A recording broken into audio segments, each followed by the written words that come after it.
काँग्रेसचे आमदार कुणाल पाटील आपल्या सोबत आहेत। सर काय सांगाल, खरं तर धुळ्याची काँग्रेसची सीट निवडून आलेली आहे, स्वतः खासदार सुद्धा आपल्या सोबत आहेत। सुरुवातीच्या काळात उमेदवारी देताना थोडा विरोध झाला, मात्र टीका झाली नंतर उमेदवारी दिल्यानंतर बाहेरच्या जिल्ह्यातल्या बाहेर नेतृत्व केलं। कशा पद्धतीने सांगाल, श्रेय कुठेतरी तुम्हाला द्यावा लागेल या विजयाचं? नाही, आता खरं तर या विजयाचं श्रेय आमच्या मतदारसंघातील सर्वसामान्य जनतेला आहे। मतदारांनी भरभरून प्रेम दिलं, आशीर्वाद दिले आणि त्यामुळे हा विजय शक्य झाला। बाहेरचा उमेदवार हा जो एक विषय होता तो सुरुवातीच्या काळामध्ये होता, परंतु जेव्हा वारंवार आम्ही लोकांसमोर गेलो आणि लोकांना हे सांगितलं गेलं की त्यांच्या विषयी, त्यांच्या कामाविषयी, त्यांनी केलेल्या मागच्या कामाविषयी, तेव्हा लोकांना हे कळून गेलं की ते बाहेरच्या अजिबात नाही आहेत, त्या धुळे लोकसभेमधल्याच आहेत आणि धुळे लोकसभेमध्ये त्यांनी भविष्यामध्ये करणाऱ्या कामाचं नियोजन खूप चांगलं केलं। त्यामुळे शेतकऱ्यांनी खूप चांगली साथ दिली, त्यामुळे विजय मिळू शकतो। तुम्ही काय सांगाल मॅडम, खरं तर तुम्ही याआधी राज्यात सुद्धा चांगलं काम केलेलं आहे, मंत्री म्हणून काम केलेलं आहे, आता संसदेत काम करायला मिळणार आहे। कशा पद्धतीनं कामकाज असेल, एकूणच नवीन सर्व असेल, कशा पद्धतीने या भागातील प्रश्न मांडण्यासाठी तुम्ही सज्ज आहात?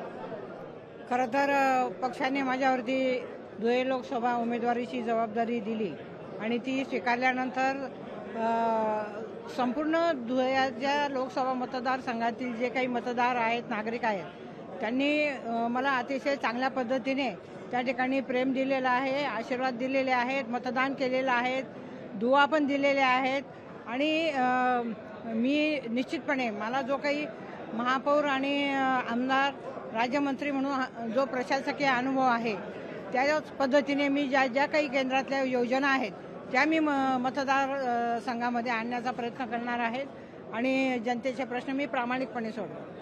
शेवटचा प्रश्न, विश्वास वाटतो का महाविकास आघाडीमध्ये राज्यात लोकसभेला चांगलं घवघवीत यश मिळालेलं आहे, आगामी विधानसभेत सुद्धा चित्र असंच असेल?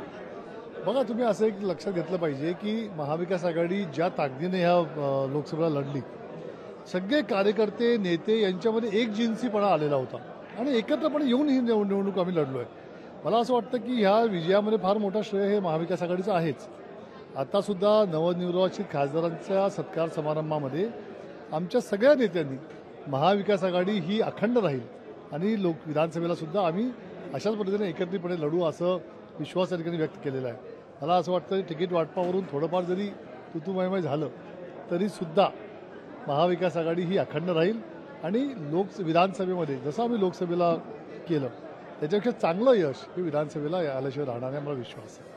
त्यामुळे आपण पाहू शकतो की आमदार कुणाल पाटील यांनी सांगितलेलं आहे की आम्ही ज्या पद्धतीने धुळ्याचा खासदार काँग्रेस पक्षाचा निवडून आणला, त्या पद्धतीने राज्यात सुद्धा आगामी काळामध्ये काँग्रेस पक्षाला अच्छे दिन येतील। कॅमेरामन राजेशसह मी अजय अडसूळ, लोकशाही न्यूज, मुंबई। लोकशाही मराठी, ऐका, पहा, जागरूक रहा।